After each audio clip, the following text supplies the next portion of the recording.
నమస్కారం సార్. ప్రతి ఒక్క సమస్యకి హీమోగ్లోబిన్ పర్సంటేజ్ అనేది కరెక్ట్గా ఉండేలా చూసుకుంటే అన్నిటికీ పరిష్కారం దొరుకుతుంది అని చెప్తున్నారు. ఇప్పుడు మీరు కూడా అన్నారు సార్. అసలు నిజంగా అది పర్సంటేజ్ కరెక్ట్గా ఉండాలంటే మన జీవన విధానంలో ఎటువంటి ఫుడ్ హ్యాబిట్స్ చేంజ్ చేసుకుంటే సరిపోతుంది సార్? ఇప్పుడు మనకు గాలి, నీళ్లు, ఆహారం ఈ మూడు ఇంపార్టెంట్ కదా. గాలి ఏం చేయలేం, మీరు హైదరాబాద్లో బతుకుతారు కాబట్టి గాలి ఏం చేస్తాం, ఏం చేయలేం. నీళ్లు ఓకే, నది నీళ్ళు తాగాల, నదులన్నీ పొల్యూట్ చేసినాం. ఇండస్ట్రియల్ ఎఫ్లూయెంట్స్ మొదలుకొని ఈ హైదరాబాద్లో ఉండే డ్రైనేజ్ అంతా నదికే పోతాం ఎక్కడో దగ్గర. హుస్సేన్ సాగర్ చూస్తే తెలుస్తుంది.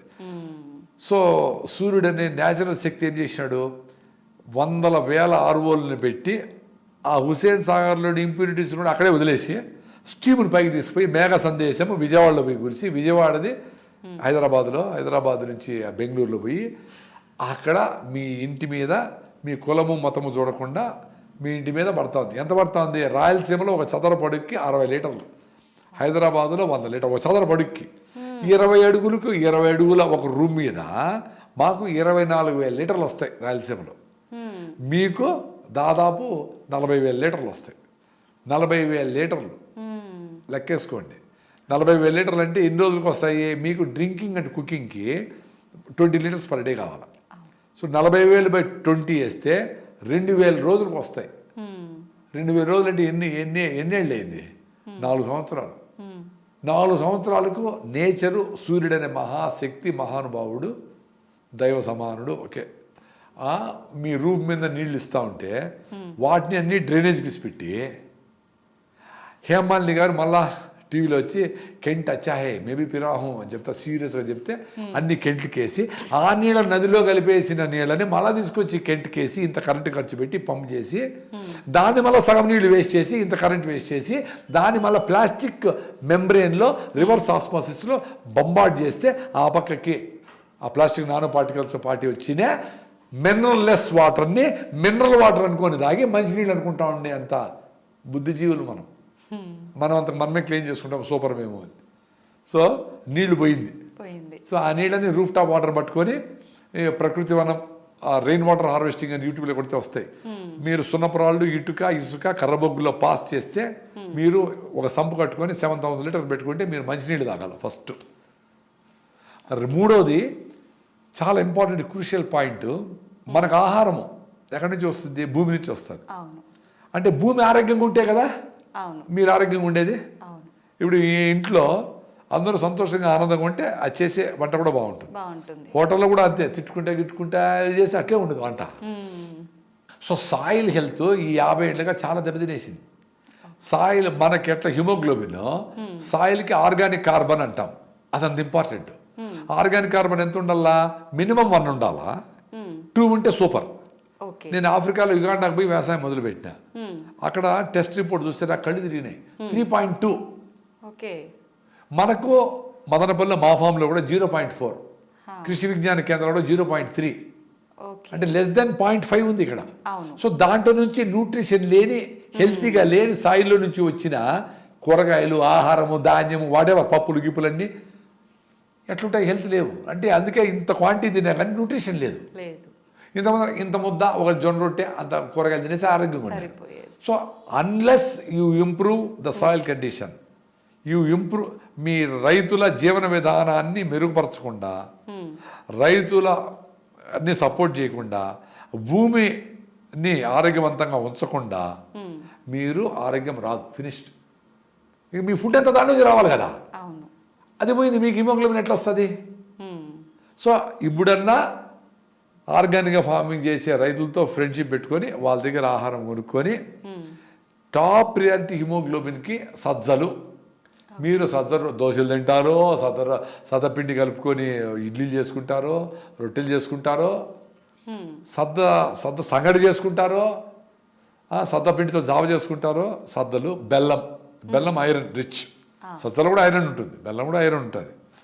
ఫుల్గా సజ్జజావ పొద్దున్నే 4 గ్లాసులు, సాయంత్రం 4 గ్లాసులు తాగినారు అనుకో, దాని పొద్దున్నే ఇంకా మీరు తినే టైంలో మీరు తినే ఫుడ్లో అరికల అన్నం పొద్దున్నే తిని ఇంత కరివేపాకు పొడి, కారపొడి, కరివేపాకు కారం అది బాగా వేసుకొని బాగా నెయ్యి వేసుకొని దేశీ ఆవు నెయ్యి వేసుకొని ఫుల్గా తినాలి. ఇంత కరివేపాకు, మునగాకు సూపర్ ఫుడ్. మునగాకు బాగా ఉడకబెట్టుకొని దాంట్లో మంచి టేస్టీగా తిరగమాత పెట్టుకొని ఇంత మునగాకు, అంటే ఇంత మునగాకు రావాలంటే ఇంత మునగాకు వారిస్తే అంత అవుతుంది. దీంట్లో మీరు పెరుగు వేసుకొని నిమ్మకాయ దెబ్బ పెట్టుకొని పెరుగన్నంలాగా మునగాకు తినాలి వారంలో 2 రోజులు. ఓకే, రోజు కాకపోయినా.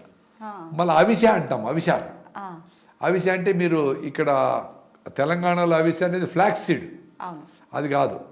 మాకు రాయలసీమలో అవిసె అంటే పెద్ద మానులాగా పోతాయి, అది తెల్ల పూలు వస్తాయి, అది సూపర్ ఫుడ్ అది. సో అవిశాఖలో హైయెస్ట్ ఐరన్ ఉంటుంది. సో వాటిని తమలపాకులు అల్లిస్తారు యాక్చువల్గా. సో అవి ఆవులకైనా మేకలకైనా మనుషులకైనా సూపర్ ఫుడ్. ఆ తాలింపు చేసుకుంటారు, పర్టికులర్లీ బ్రాహ్మిన్స్ ఆ అవిసె పూలతో ఏదో వస్తువులు చేసుకుంటారు, అది వాళ్ళకి తెలుసు సూపర్ ఫుడ్ అది. సో అవిశాకు, మునగాకు, సజ్జలు, రాగులు, బెల్లము, కరివేపాకు, ఇవి ఫుడ్లు. ఇవి తిని ఇంత ముందర మనం చెప్పుకున్నట్టు నువ్వు లడ్డు, పల్లి లడ్డు, కొబ్బరి లడ్డు, సీజనల్ ఫ్రూట్స్, ఇవి తింటే 1 monthలో మీకు ఈ డైట్తో 2% హిమోగ్లోబిన్ పెరుగుతుంది. చాలామంది పెరిగింది. సో మీరు పొద్దున్నే రాగి జావ తాగండి, సాయంత్రం సద్ద జావ తాగండి, ఓ 2 రోజులు కరివేపాకు తినండి, 2 రోజులు మునగాకు తినండి, బోర్ కొట్టకుండా మార్చి తినండి. సో హిమోగ్లోబిన్ ఇంప్రూవ్ అయితేనే ఓవరాల్ సిస్టమ్ ఇంప్రూవ్ అవుతుంది. మీ హెల్త్కి అంతా ఫస్ట్ టాప్ ప్రియారిటీ హిమోగ్లోబిన్. దాన్ని కాపాడుకోవాలా. దాన్ని కాపాడుకునే వరకు మీరు పెళ్ళిళ్ళు కూడా పోస్ట్పోన్ చేసుకోండి. ఎందుకంటే హిమోగ్లోబిన్ నీకు లేకుండా పెళ్లి చేసుకొని మీరు గర్భం వస్తే వాళ్ళకి పిల్లకు కూడా హిమోగ్లోబిన్ రావాలి, ఇంకా అవసరం. సో ఇంకా వీక్ అయిపోతుంది. పెళ్ళిళ్ళకి జాతకాలు, కులము, మతము, డబ్బులు, ఎంత ఆస్తులు కాదు చూడాల్సిందే. ఫస్ట్ హిమోగ్లోబిన్ కరెక్ట్గా సర్టిఫికేట్ అవి తీసుకోండి. అది కూడా దొంగ సర్టిఫికెట్లు చేస్తాడేమో, ఎందుకంటే సాఫ్ట్వేర్ చాలా మంది దొంగ సర్టిఫికెట్లు కూడా ఉన్నారు కదా, అందుకని ఊరికే తమాషకండి. సో మీరు హిమోగ్లోబిన్ టెస్ట్ చేసుకొని 6 నెలలు వెయిట్ చేసైనా అందంగా తయారయ్యేదానికి బ్యూటీ పార్లర్లు పోయేది కాదు, దానికి ఏదో ఇంట్లో ఉంటే ట్యానింగ్ అయ్యేది కాదు. మీ హిమోగ్లోబిన్ ఇంప్రూవ్ చేసుకొని మళ్ళీ మ్యారేజ్ చేసుకోండి, మళ్ళీ నీట్గా ప్లాన్ చేసుకొని ఇంకా హెల్తీగా బాగా సూర్య నమస్కారాలు, యోగా గీగా అన్నీ చేసి బాగా వాకింగ్ చేసి రన్నింగ్ చేసి మళ్ళీ పిల్లలకు ప్లాన్ చేస్తే మీరు ఆరోగ్యంగా ఉంటారు, పిల్లలు ఆరోగ్యంగా ఉంటారు. ఇప్పుడు మీరు హెల్తీగా లేకుండా అయ్యో ఏజ్ అయిపోతుంది, ఇప్పుడు పిల్లలు కనకపోతే మళ్ళీ 30 అయిపోతే మంచి పిల్లలు కాదని 6 హిమోగ్లోబిన్ ఉండేటప్పుడు పిల్లల కంటే మీ ఆరోగ్యం బాగా, బిడ్డ కూడా బాగా. దానికంటే కొంచెం లేట్ అయినా హెల్త్ ఇంప్రూవ్ చేసుకోవాలి. హిమోగ్లోబిన్ కోసం, D3 ఇంప్రూవ్ చేసుకునే దానికోసం, B12 ఇంప్రూవ్ చేసుకునే దానికోసము మీరు ఏమేమి చేయాలో చాలా ఎపిసోడ్లో చెప్పుకున్నాం. ఎండలో ఉండాలా, నువ్వులు పూసుకొని వారానికి 1 రోజు ఎండలో ఉంటే మీకు కొలెస్ట్రాల్ కూడా స్టెబిలైజ్ అవుతుందని డాక్టర్ సుధా యూఎస్ నుంచి మా ఫ్రెండ్ వచ్చి చెప్పింది. కొలెస్ట్రాల్ ఇంతకుముందు మనం D3 వస్తుంది, నువ్వులు పూసుకుంటే ఎండలో ఉంటే ఆ సన్లైట్ పడినప్పుడు ఇంకా అద్భుతంగా D3 వస్తుంది, కరెక్టే. కొలెస్ట్రాల్ కూడా స్టెబిలైజ్ అవుతుంది ఆమె చెప్పింది, నాకు ఆశ్చర్యం వేసింది నాకు. సో అది చేయాలా. మళ్ళీ అంబలి, ఈ సద్దన్నము, లక్ష్మీ చార్లు ఇలాంటివి కూడా తింటే పొట్టలోనే B12 రెడీ అవుతుంది. పొట్టలోని మైక్రోబ్స్ B12 తయారు చేస్తాయి. సో ఇవన్నీ చేసినప్పుడు మొత్తం బ్యాలెన్స్ అవుతుంది. ఉత్త హిమోగ్లోబిన్కే, ఉత్త B12కే అది కాదు, ఓవరాల్గా హెల్త్ ఇంప్రూవ్ చేసుకునేదానికి మనం మాట్లాడుకునే విషయాలన్నీ మొదలు పెడితే అట్లీస్ట్ 3 monthsలో పర్ఫెక్ట్ అయిపోతారు. 1 weekలో మీకు రిజల్ట్స్ వస్తుంది, 1 monthలో బాగుంటారు, 3 monthsలో పర్ఫెక్ట్ అవుతారు. పర్ఫెక్ట్ అయినాక మళ్ళీ అబ్యూజ్ చేయండి, చెత్త తినండి, 1 రోజు 2 రోజులు పర్వాలే, మళ్ళీ 5 రోజులు చెత్త తినండి కావాలంటే, మళ్ళీ నేను పెళ్ళికి పోతా చెత్త తింటా, మళ్ళీ నేను వచ్చి నా రాగి జావకు వస్తాను, వాళ్ళు బాగానే ఉంటారు, బ్యాలెన్స్ అయిపోతుంది. హైవే మీద పోతా ఉండండి, ఎప్పుడైనా గుంటల్లో పడండి పర్వాలే. ఎప్పుడు గుంటల్లోనే ఉంటే ఎట్లా? రోజు మీ ఇంట్లో కూడా చెత్త తిని, బయట చెత్త తిని, వేడి తిని, పెళ్లిలో చెత్త తిని ఎంత తట్టుకుంటుంది రా ఆయన బాడీ. చెప్తా ఉంది అది పాపము, ఇది అది ప్రాబ్లం, పొట్ట నొప్పి, ఇది స్కిన్ ప్రాబ్లం, డ్రై అయింది, కడ చుట్టూ నల్లగైనాయి, ఇది హెయిర్ ఫాల్ అయింది, తెల్లగైంది, ఇన్ని సిమ్టమ్సే. వాటి మళ్ళీ సపరేట్గా పోయి నా హెయిర్ ఎట్లా, నా కడుగు పోవాలంటే ఏం పూసుకుంటే పోతుంది ఇవంటాడు. లోపలన్నీ పోయినాయి, పైన ఏదో చేసుకోవాలి, ఎట్ట కుదరుతుంది. రూట్ కాజ్ చూడండి, అది ఇంపార్టెంట్. Thank you sir. నమస్తే.